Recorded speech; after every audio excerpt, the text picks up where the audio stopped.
Hello বন্ধুরা, আজকে আমি ফ্রাইড রাইস বানাবো। ফ্রাইড রাইসের জন্য আমার কী কী লাগবে, এই যে আমি এখানে গাজর কুচি করে নিয়েছি, বিনস, এই যে এটা হলো ক্যাপসিকাম, কাজু ভিজিয়ে রেখেছি, কিশমিশ জলে ভিজিয়ে রেখেছি, আর এখানে আমি গোটা মশলা নিয়ে নিয়েছি। আর লাগবে আমার এই যে সানরাইসের গোলমরিচের গুঁড়ো, ঘি, আর এখানে যে আমি চালটা ধুয়ে আগে থেকে ভিজিয়ে রেখেছি, বাসমতি চাল এটা। আর এখানে যে আমি জল নিয়ে নিয়েছি, আমি এখন এই জলটা চাপিয়ে দেবো। এদিকে গ্যাস আমি জ্বালিয়ে দিয়েছি, এই জলটা চাপিয়ে দিলাম। এবার এই জলের মধ্যে আমি একে একে এই যে সব মশলাগুলো দিয়ে দেবো। এই যে দিয়ে দিলাম মশলাগুলো সব।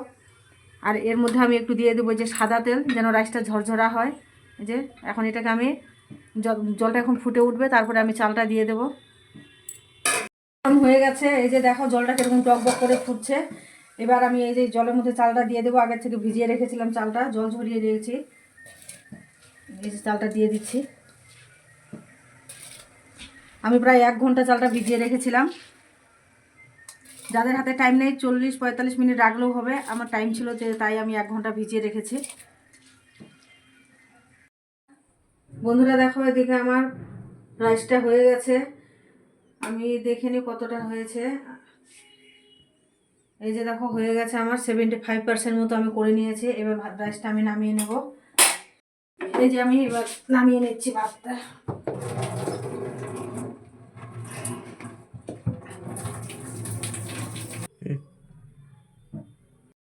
এদিকে আমি আগে থেকে কড়াই গরম বসিয়ে দিয়েছি, আমার গরম হয়ে গেছে কড়াইটা।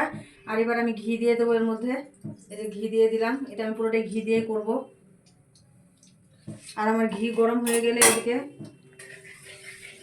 আমি যে একটু গোটা মশলা রেখেছি, গোটা মশলাটা দিয়ে দেবো। এই যে গোটা মশলাটা দিয়ে দিলাম।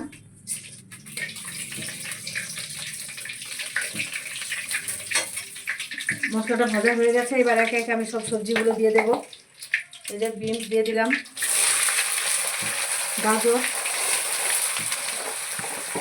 আর এই যে ক্যাপসিকাম, এটা আমি পরে দেবো একটু। এবার একটু আমি এটা হালকা হাতে নেড়ে ছেড়ে একটু নুন দেবো সিদ্ধ হওয়ার জন্য।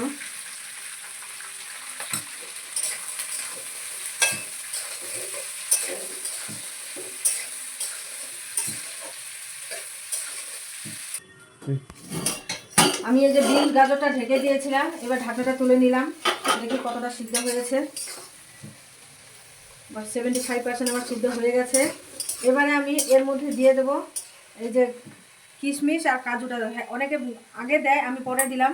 কারণটা কি বলো তো, বেশি ভাজা হয়ে গেলে আমার ভালো লাগে না, ওই জন্য আমি পরে দিই। অনেকে প্রথম দিকেই ভেজে নেয়। এই যে আমি এখন দিব। আর কাজুটা যদি বেশি ভাজা হয়েছে না, প্লাস্টিকের মতো গন্ধ লাগে আমার কাছে, তাই আমি এখন দিলাম। আর এখন এখানে আমি এই যে এইভাবে হালকা করে একটু ভেজে নেব, যে একটু জলটা টেনে নেবে, ভিজানোটা ভিজা ছিল যেটা।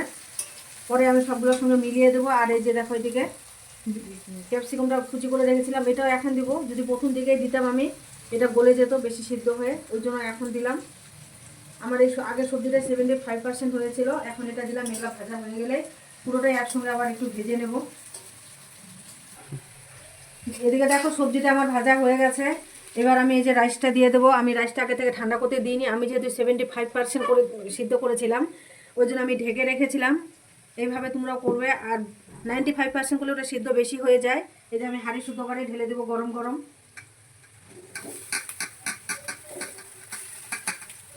এটা আমি 2 পাটে দেব। এই যে এর মধ্যে এবার দিয়ে দেবো গোলমরিচের গুঁড়া, দিয়ে দেবো যে চিনি। চিনি নুনটা নিজের পরিমাণ মতোই দেবে। এই যে চিনি দিয়ে দিলাম। আর এই যে দিয়ে দেবো নুন। নুনটা একদম নুন চিনিটা নিজের পরিমাণ মতো সবাই দেবে। আর এই যে উপরে দিয়ে দেবো একটু ঘি।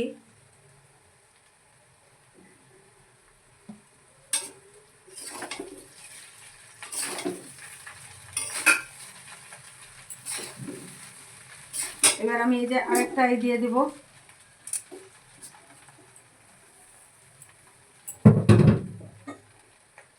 এই যে দেখো আমার রাইসটা বেশি সিদ্ধ হয়েছে না কম সিদ্ধ, একদম এরকম 75%-এ নামিয়েছে। তোমরাও নামাবে, নামিয়ে এভাবে দেখবে। আর আমি কিছুটা আগে সবজি তুলে রেখেছিলাম, এবার এটা আমি উপর দিয়ে দেবো। এবার আবার উপর দিয়ে আমি চিনি দিয়ে দেবো। দিয়ে দেবো একটু গোলমরিচের গুঁড়া। 2 পাটা দিলে কী হয় পরিমাপটা বোঝা যায় আর ভালো মানে সমান মতো পড়ে জিনিসটা। একবারে দিলে নাড়তেও অসুবিধা হয়, পরিমাণটা বোঝা যায় না। এদিকে দিয়ে দিলাম নুন পরিমাণ মতো। এবার আরেকটু দিয়ে দেবো ঘি। এবার আমি এগুলো সব ভালো করে নেড়ে নেব।